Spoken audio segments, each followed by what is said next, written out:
cette vidéo, je vais vous donner quelques trucs qui vous aideront dans votre quotidien de patient hémophile.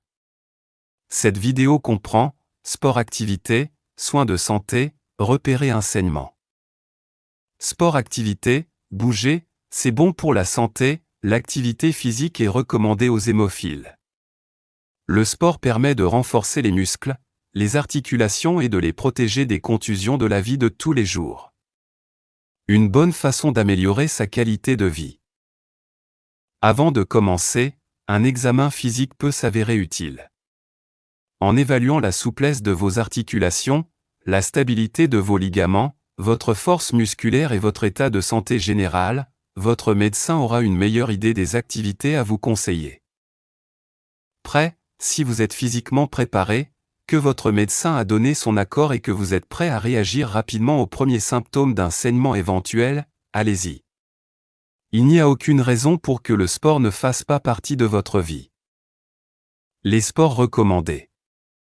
Et les autres, la sûreté de ces activités dépend de chaque individu, du type d'hémophilie et de l'historique du traitement, ainsi que des conseils de votre médecin. Les types de sports que vous êtes autorisé à faire sont natation, articulations impliquées, toutes, remarque, la natation est excellente pour la santé. Elle fait travailler tout le corps avec un minimum de tensions articulaires, marche, articulations impliquées, hanches, genoux, chevilles, remarque, la marche est idéale pour se mettre en condition physique et préparer son corps à d'autres activités. Golf, articulations impliquées et épaules, coudes, genoux, remarque, un exercice qui combine la marche, le travail du haut du corps, doux et complet, tir à l'arc, articulations impliquées et épaules, coudes, poignets, doigts, remarque, si les bonnes précautions sont prises, le tir à l'arc est un excellent sport à pratiquer, voile, articulations impliquées et épaules, coudes, poignets, remarque, la voile est un bon entraînement pour le haut du corps. Tennis de table, articulations impliquées et épaules, coudes, poignets, remarque, un sport où les risques de blessures sont minimes.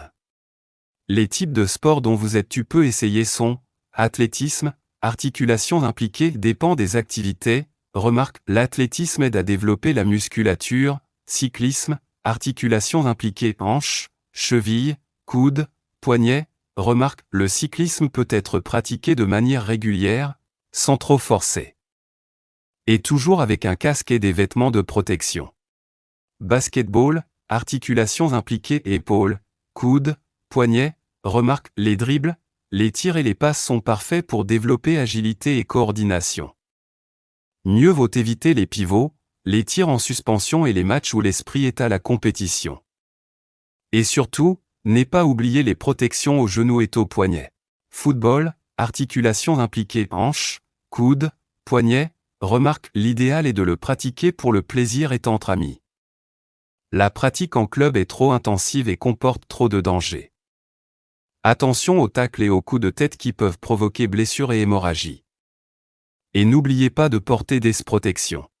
Ski de fond, articulations impliquées et épaules, coudes, poignets, remarque, pratiquez tranquillement, le ski de fond est une excellente mise en condition générale, bien moins risqué que le ski alpin jogging, articulations impliquées hanches, genoux, chevilles, remarque, le jogging est excellent pour l'entraînement cardiovasculaire. Préférez les surfaces molles qui abîment moins les articulations. Tennis, badminton, articulations impliquées et épaules, coudes, poignets, remarque, ces sports permettent de renforcer le bas et le haut du corps. Les types de sports interdits sont football en club, hockey, alpinisme, roller, lutte, rugby, motocross, skateboard, BMX, boxe, équitation, arts martiaux, ski nautique. Certains sports peuvent être pratiqués si les précautions nécessaires sont prises. Parle à ton médecin. Préparez-vous, il est important d'intégrer à votre routine une mise en condition globale avec une consolidation des muscles et des étirements. Votre médecin peut vous conseiller des exercices spécifiques afin de cibler les muscles à renforcer pour limiter les blessures. Avant de vous lancer, n'oubliez pas que les exercices d'échauffement et de récupération sont particulièrement importants afin de prévenir les blessures. Échauffez-vous les muscles pendant 5 à 10 minutes avant de commencer. Après l'échauffement, étirez-vous au moins 5 à 10 minutes. D'abord le corps entier, puis les groupes musculaires qui seront utilisés pendant l'activité. Après l'exercice, détendez vos muscles de la même façon, mais à un rythme moins soutenu. Et n'oubliez pas votre trousse de secours dans le sac de sport. Le deuxième sujet, soins de santé. À quels soins de santé faut-il faire attention? La prudence s'impose dans le suivi de vos soins de santé. Voici les précautions à prendre pour prévenir les saignements. La vaccination. Si vous ou votre enfant devez recevoir un vaccin, les vaccins usuels ou tout autre vaccin particulier que votre médecin vous aurait conseillé, informez bien la personne qui va vous injecter le vaccin de votre hémophilie. Cette personne devra peut-être se faire conseiller auprès de votre centre d'hémophilie. Lorsque cela est possible, la voie sous-cutanée sera privilégiée par rapport à la voie intramusculaire. Il est aussi recommandé d'éviter de vacciner le jour où une injection de facteur lui est prévue. Le dentiste, chacun doit veiller à faire contrôler ses dents régulièrement. Ceci est particulièrement vrai pour les personnes hémophiles. Avant de subir une intervention dentaire, demandez conseil à votre centre de traitement, il vous conseillera et vous recommandera peut-être un dentiste en particulier. Assurez-vous bien que votre dentiste de famille soit informé de votre hémophilie car il existe un risque de gonflement et de saignement prolongé suite au traitement. Un saignement peut survenir lorsqu'un enfant perd ses dents de lait. Si tel est le cas, vérifiez si le saignement s'arrête spontanément. S'il perdure, demandez conseil au centre de traitement.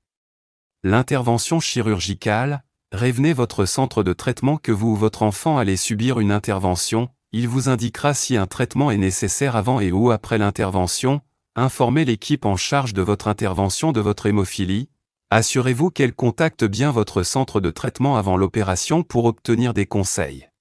Le troisième sujet est repérer un saignement, au plus vite au mieux, le cathéter est un petit tube souple inséré dans une veine principale. Il est placé grâce à une intervention chirurgicale, réalisée par un médecin au bloc opératoire. Je suis responsable d'un enfant hémophile, quand suspectez une hémorragie, certains changements dans le comportement doivent vous alerter. À la garderie, à la crèche, à l'école maternelle, à l'école primaire, vous pouvez chercher les signes d'un éventuel saignement, lorsque l'enfant se plaint d'une douleur, semble patraque, pleure sans raison apparente, semble soutenir un membre ou protéger une partie de son corps en évitant de s'en servir, évite de saisir un objet avec sa main la plus proche, évite de faire certains mouvements ou gestes précis, se repose davantage sur une jambe, bouge avec difficulté, présente des bleus. À l'école secondaire, en grandissant, les enfants apprennent à reconnaître les symptômes d'un saignement, mais ils tentent parfois de le cacher, pour ne pas déranger, pour ne pas paraître différents ou ne pas interrompre leurs activités. Vous devez donc prêter attention à certains signes comme un calme inhabituel, des mouvements saccadés ou plus lents en cas de doute, n'hésitez pas à en parler. Je suis hémophile, quels sont les symptômes d'un saignement? Les saignements musculaires et articulaires, sensation de picotement sans véritable douleur, sensation de serrement sans signe visible de saignement, l'articulation gonfle et devient chaude au toucher. Les chocs à la tête, il peut y avoir une bosse, une enflure ou une ecchymose apparente. Les saignements buccaux, gastro-intestinaux et des voies urinaires, saignements visibles de la langue ou dans la bouche, selle sanguinolente ou selle noire, urine rouge ou brune. En cas d'inquiétude, d'incertitude ou de besoin d'aide, appelez toujours le centre d'hémophilie. Que faire? Les règles de premiers soins sont d'application. Faites une injection de facteur de coagulation si vous connaissez la procédure et contactez votre centre de traitement pour des conseils supplémentaires éventuels. Contactez les parents, le centre de traitement, ou l'infirmière. Appliquez la méthode RIS, repos, immobilisation et application de glace, compression, élévation du membre concerné. Ne prenez jamais de médicaments contenant de l'aspirine, acide acétylsalicylique, ou tout autre anti-inflammatoire non stéroïdien, comme de l'ibuprofène. Ces substances ralentissent la coagulation et aggravent la situation.